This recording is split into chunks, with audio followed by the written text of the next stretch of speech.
ሰላም ሰላም ውድ የኪድ ዩቲዩብ ቤተሰቦች እንደምን አላችሁ? እኔ እግዚአብሔር የተመሰገነ ይሁን በጣም ደህና ነኝ። ዛሬ ደግሞ ቺክን ፊንገር በቤቴ ለልጆቼ ልሰራ ተዘጋጅቻለሁ።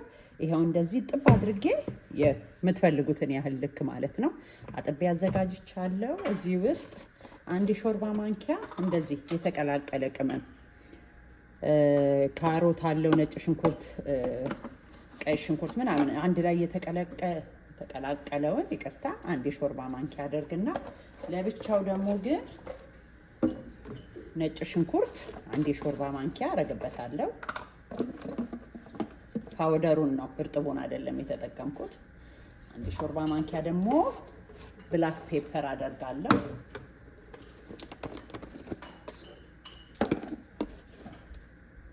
ያው ብላክ ቁንዶ በርበሬ አንድ የሾርባ ማንኪያ እና ፓፕሪካ አንድ የሾርባ ማንኪያ አደርግበታለሁ ማለት ነው።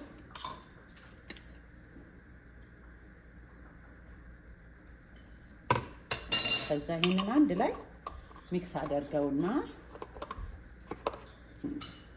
እዛ እዚህ ጋር ደግሞ ሁለት እንቁላል በሳህን አዘጋጃለሁኝ።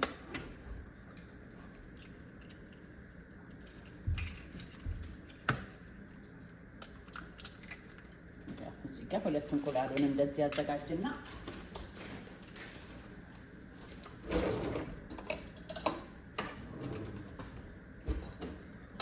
እዚህ ላይ ደግሞ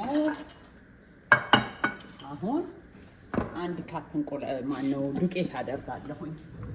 አንድ ካፕ ዱቄት ደግሞ በሌላ ሳህን አዘጋጃለሁ ማለት ነው። ሁሉንም አዘጋጅቼ ከዛ መጨማመር ደግሞ እጀምራለሁ።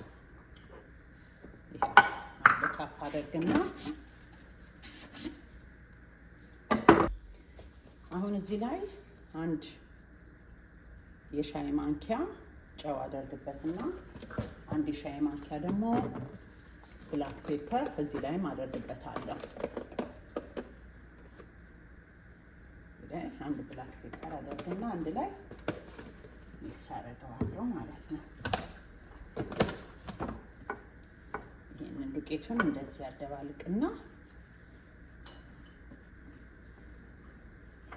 አሁን ምንድነው ማደርገው መጀመሪያ ይሄንን ያዘጋጀሁትን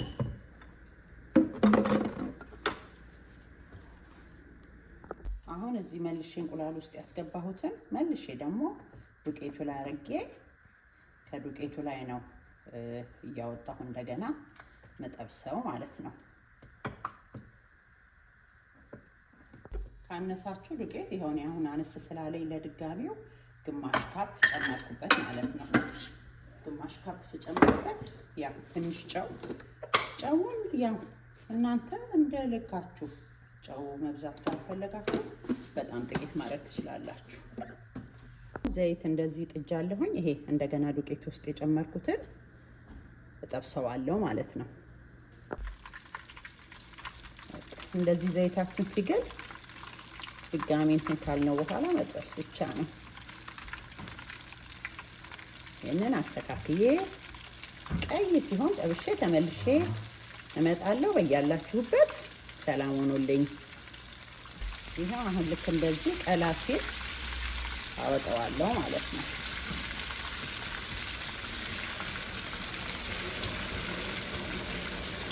እንደዚህ ቆንጆ ሆኖ ጥስ ብሎልኛል።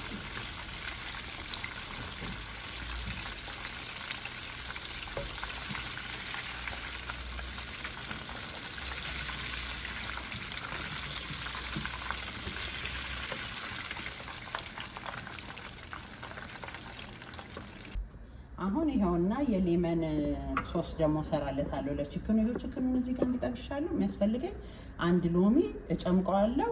እንትኑን ፍቅፋቄ ላይኛውንም አንድ ስቲክ በተር ነው የምፈልገው።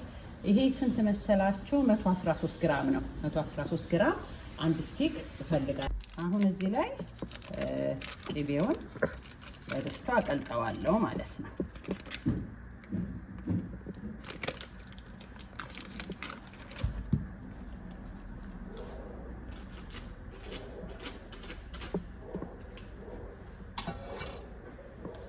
እዚህ ጋር አሁን 2 የሾርባ ማንኪያ ኮርን ስታርች አደርጋለሁ። ቅቤው ቀለጥ ብሎልኛል ማለት ነው።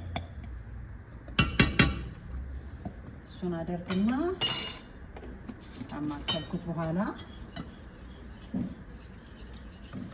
በዚህ ካማሰልኩት በኋላ አንድ የሻይ ማንኪያ የተፈጨ እርጥቡን ነጭ ሽንኩርት አንድ የሻይ ማንኪያ አደርግበታለሁ።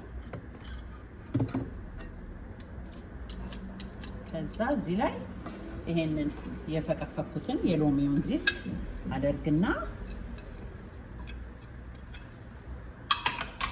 አንድ የሎሚውን ጭማቂ አንድ ሎሚ ነው የጨመርኩት አንድ ላይ አንተከትከዋለሁ ማለት ነው። እዚህ ጋር የረሳሁት 2 የሾርባ ማንኪያ ስኳር ጨምርበታለሁ። ይኸውላችሁ አሁን በእንዲህ አይነት መልኩ ቆንጆ የሌመን ሶስ ሰርቻለሁ ማለት ነው። አንድ ላይ ደግሞ አቀርበውና እመለሳለሁ።